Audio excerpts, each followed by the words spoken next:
I welcome you to another encouraging word of the week. And this week, the word is ashamed or not ashamed. Okay? Now, I started preaching the gospel when I was 14 years of age. Had no problem getting up into the pulpit and preaching what God told me to preach. I wasn't ashamed to do that.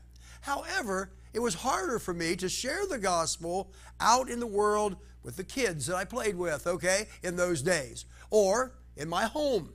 Or even when I went to work and found myself in a job where I was around a lot of different people. I really wasn't ashamed of it, but it wasn't quite as easy.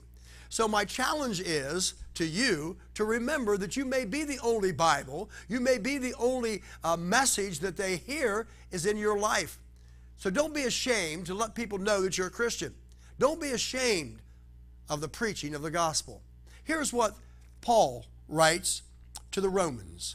He simply says this in the first chapter of Romans, starting with the 16th verse. He says, "For I am not ashamed of the gospel of Christ, for it is the power of God to salvation for everyone who believes, for the Jew first and for the Gentile." In other words, this is the salvation plan. What I hold in my hand we call the Bible. It's the Holy Word of God.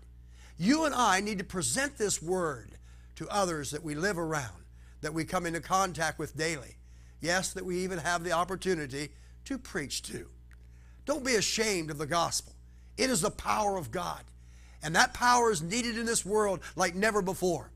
If you are a Christian, then act as a Christian out in the world and present the gospel.